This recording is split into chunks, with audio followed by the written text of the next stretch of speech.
I've been watching a lot of these React channels talk about Vlogmas. Apparently, this is something that channels that are monetized can take advantage of, right? So you've reached enough viewers that you can talk about whatever shit you want and make money. Put commercials in there. It's all good times, right? I am not to that level, right? I do not have enough followers to qualify for monetization. And when I do finally get there, I'm not sure how I'm going to handle it. I don't know where I'm going to be. But I was just watching, oh lordy, it's Jordy, right? Jordy covering Amberlyn. Because he gets to monetize his videos too when he covers her bullshit. And he was talking about how she's throwing some fit that she's not going to do Vlogmas this year. But she apparently does not have like any other job. Um, that's like the only way she makes money. Um, I don't know. I'm not going to cast opinions on how she wants to make her money. If she thinks she can make money through YouTube enough to live in like a one bedroom apartment. I mean, some of the people that he covers and that some of these other people cover, I'm just like, um, okay, you might be making some money. What are you doing with your money? Like, how does your life look so pathetic? Um, I don't want to do some comparisons here. Like, I mean, on the one hand, I do. On the other hand, I don't. But um, I was a single mom. Okay, so I'm gonna do my do my comparisons. I was a single mom, and back in I think it was '96, I decided to start working on my prerequisites so that I could transfer into Pepperdine and earn a degree. I had to go part time because I was also working a full time job at Ingram Micro as an account manager, making decent money for my age. You know, I was making around $50,000 a year back in the late '90s for being like 26. You know, not bad when you want a benefits package so that you can take care of your kid, and you've got to be able to pay for childcare and work, or work with your friends and family to actually like get that done, right? And also you're young, so once in a while you want to go out and have some babysitting, right? She's got her fat issue, I've got my smoking issue, right? um so ultimately I did get a degree in business management. And in the meantime, while I was working for companies like Gateway and Western Digital, I developed a repetitive stress injury and had to go on workers' comp from, I think it was like 2001 through 2005. And the ending result was that I could no longer take jobs where there was a lot of squeezing, a lot of mouse squeezing. And a lot of these companies were, especially the logistics side of things, they were trying to make everything like point and click, when you really do need to provide keyboard shortcuts because that can cause repetitive stress injuries. So I ended up taking jobs that had less mouse interaction. First, I went to an environmentally friendly website and acted as a customer service agent. Then I moved to Virginia to be with my boyfriend. So my son and I moved out there for 3 years to Richmond, and I worked in an accounting department at Apex while I was there for 3 years. I became an expert in Excel, um, looking up the formulas, doing pivot tables, things of that nature. I was able to solve very large accounting problems, find out why clients were shorting us on bills because there were certain agreements in place that were not being honored because of the way that the sales staff had filled out the paperwork. So I figured out a lot of stuff. I was the bearer of bad news for a long time, where I'd have to call up the managers of these various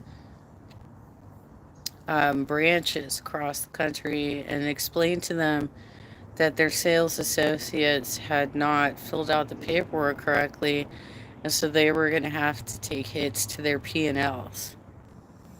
This is what I don't understand about why people are why maybe what I have to say is boring.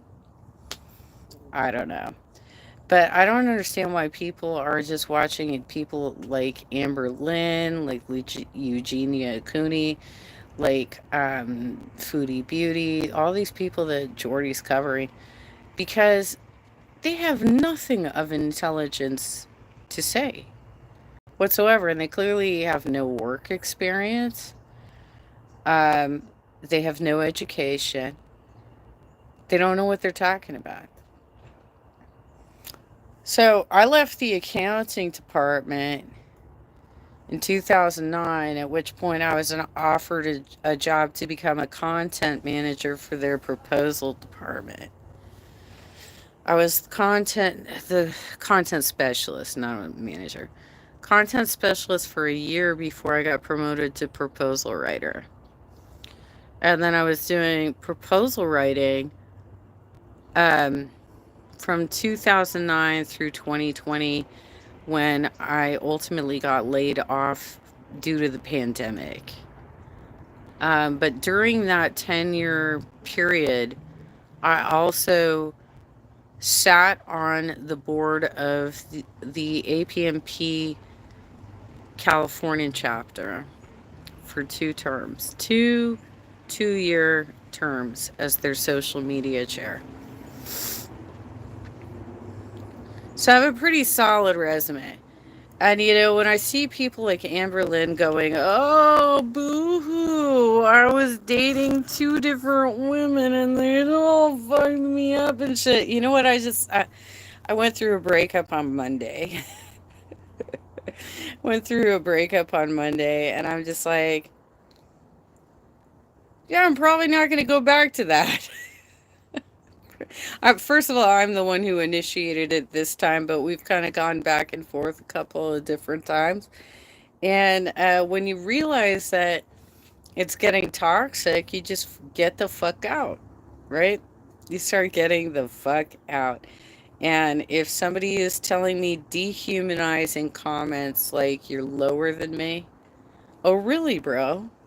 I'm the one with the degree, and you don't have one. Um, I'm the one who raised a child on my own, and you picked up some shell chick to act like your wife, who you don't love, who's living in a second bedroom as a roommate. Um, anyway, that's more than I probably should have told you. Anyway, I'm looking at these channels, and every once in a while I want to like do like a react commentary to them, but at the same time I feel like I'm picking on stupid ass little kids. But obviously they're making money, so like there's something to it. There's something to it. If they have enough followers that they're getting monetized, Thanksgiving is tomorrow. I hope you all find ways to spend time with the people that you love. Whether that's your family, whether that's your friend family, whatever it may be. I will be eating a meal with my mother because the majority of my family will be out of state, which is fine. Like they're getting to that age. My son is 29, and he's abroad most of the time now. I'm a grandma now, so his nuclear family is in a different state, and I barely ever get to see them. Of course, that makes me sad. It makes me sad. I usually get to see them like for a couple hours around Christmas. Good times, right? It of course it makes me sad, but I think the important takeaway from all these people whining and complaining about their breakups is you have to love you first. And if you don't love you, you can't stand up for you, and you're just going to be in a bad situation. Um, but also, in order to get to that point, like you have to love you, and then you have to learn how to be respectful of the people around you and consider their well being. You can't constantly make it about you at all times, right? So, like I said, one of the telltale moments for me of why I needed to break up with my boyfriend was on Monday night when he said, "Oh, yeah, I should call my son and see what he's doing this weekend." It's fucking Thanksgiving. It's Thanksgiving. You haven't invited your son to come to dinner yet, and he literally just moved to our part of the state a few months ago. Pretty fucking gross, in my opinion. I don't know how I can reconcile that. I think that's pretty gross.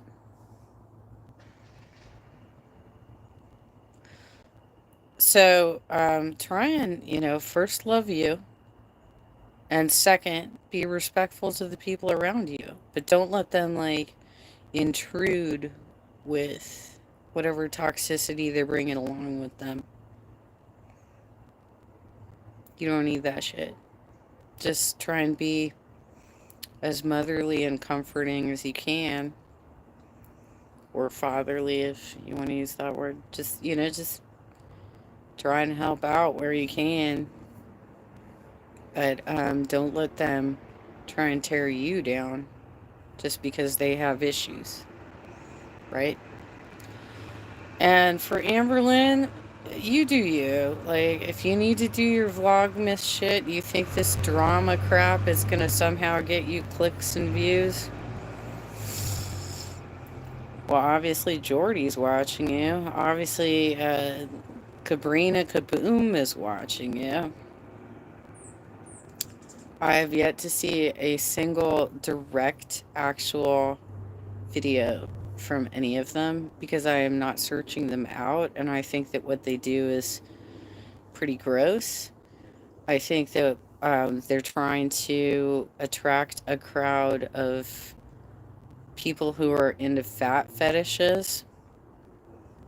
I don't know why there's all this shit on my lighter. But anyway, I don't know why YouTube allows that sort of content to exist. If they supposedly have a policy against encouraging harmful self harm behavior, and yet they have all of these channels with people with eating disorders, how do they justify that? How do they justify that? And why the fuck is Colleen Ballinger back online?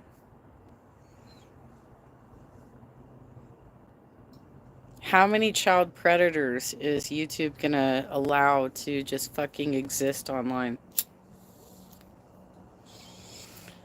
Um, Plus they don't monitor it the same way. Like for instance, when um, Sniper Wolf, when she stalked, and she has a criminal history, she's got a rap sheet. When she stalked Jack's films, it took a while for YouTube to actually do something about it. But when Russell Brand was accused, and he hasn't been charged or convicted of his crimes either, right? YouTube immediately turned off his monetization, right? Done. But oh no, not Sniper Wolf. Right, YouTube? It took a lot of actual people on, I think, Twitter to make a difference in that particular story. How long did it take them to take the 8 passengers channel down? How long did it take? Is the connections channel still up? Right, YouTube? What about some of these other family vloggers that are um, exploiting and abusing their children right in front of us? Why is that happening? Why are we seeing people with severe eating disorders binging on camera? Have you seen some of this foodie beauty content where she lays out a meal for like a family of 4 and just downs it? You think that's cool? You think that's healthy? I mean, I look at the meals that she puts in front of herself and how she's like, I'm having 1 meal per day. Really? Because I don't think that would even equal 2 meals per day for me. And that I usually have about 2. But I can't eat that much fucking food. How fucking stretched out is your stomach that that's what you want to eat?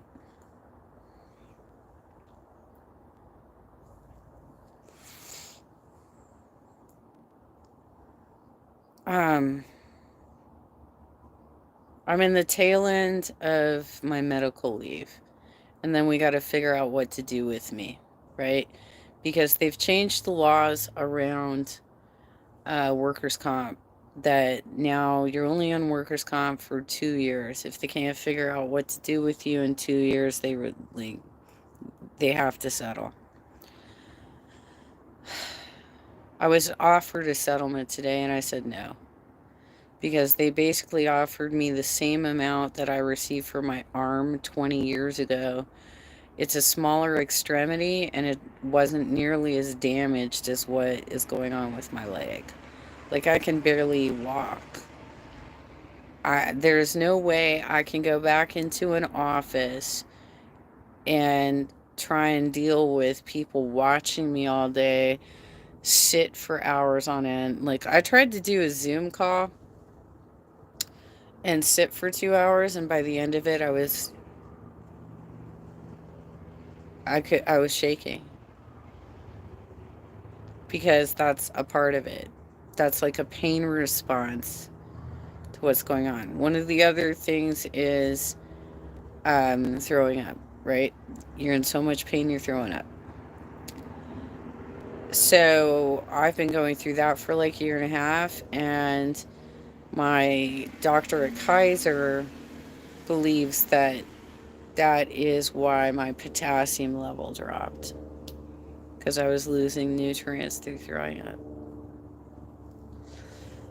Um, so when these fat ass women who could totally control what's going on with them, because simply by just like controlling their diet and going out for a half-hour walk every day, I don't have a lot of pity for them because I've been through a lot of shit, a lot of injuries, and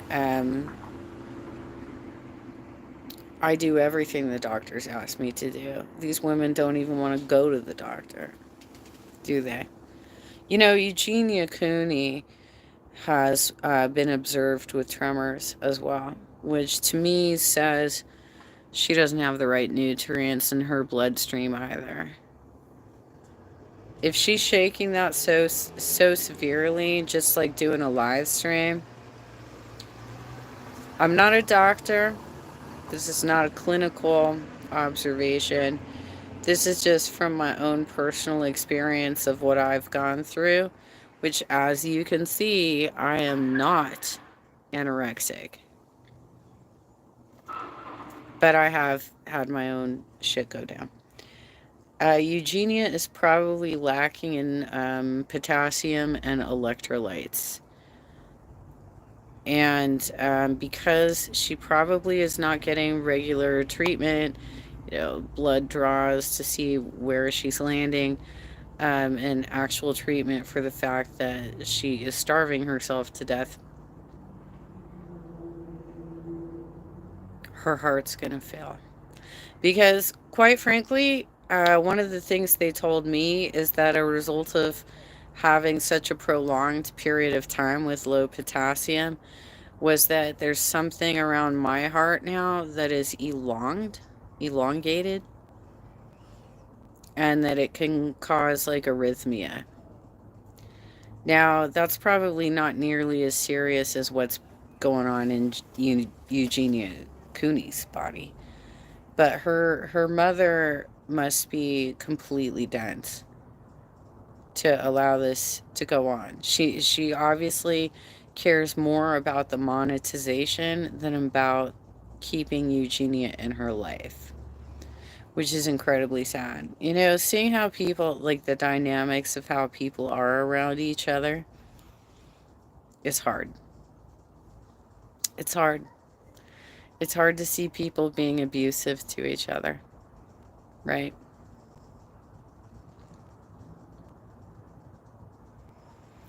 Anywho, I've also, I have been paying attention to politics a little bit.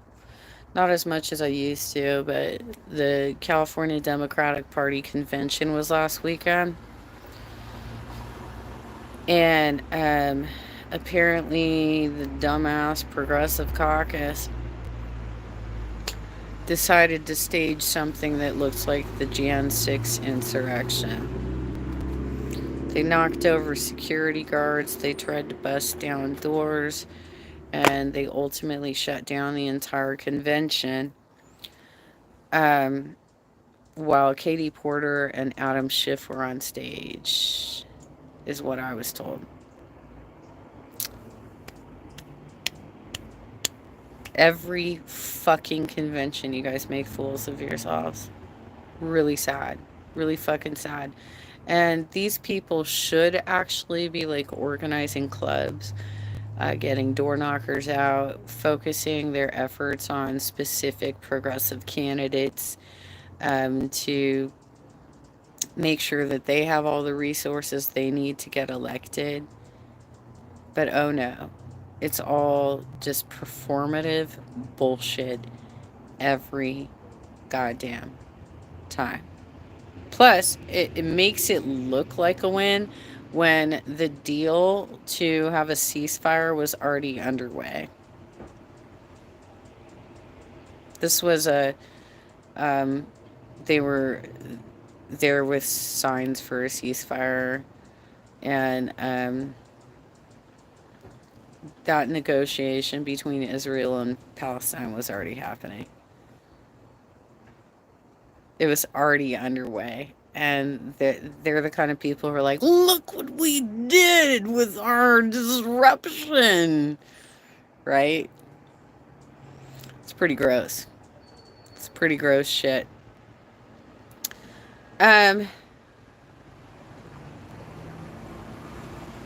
Okay, Jordy, I pulled off a 24-minute video. Best I'm gonna do for you guys. Um, I talked about Ruby Frankie, right? Oh, the mushroom lady, right?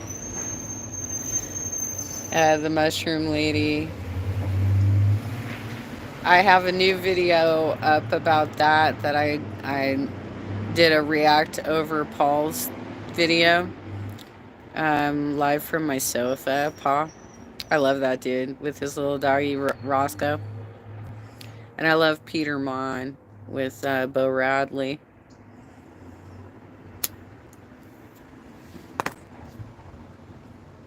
Peter Mon's a bit of a wanderer when he does his videos. He's kind of all over the place. Maybe I am too. I don't know. But he's all over the place. But he's very down home. I'm sitting on my front porch waving at neighbors. The difference between me and Peter that way is that like I have this shelter up because my neighbors are so obnoxious that they're constantly trying to spy on me. they they are not the kind of nice people who just want to wave and say hi. They are there is an entire contingent of neighbors here who throw kids around, encourage them to destroy property, and think that because they're white they can get away with it. Good times, right? Anyway, all I can say is like be good to the people around you. Don't say like dehumanizing comments to people that you supposedly love. If you are in that place in a relationship with somebody, break up. Just break up. Don't fucking treat people like shit just so you can drag a relationship out and have a booty call. And don't do it. Most especially, don't do it to your kids. Don't do that shit to your kids. All right. Happy Thanksgiving, everybody. Take care. And I don't know what this Vlogmas bullshit is. It seems like it's just kind of a waste of time where people just like try and make money. I can assure you that my video is not monetized. I'm not making any money. Happy holidays.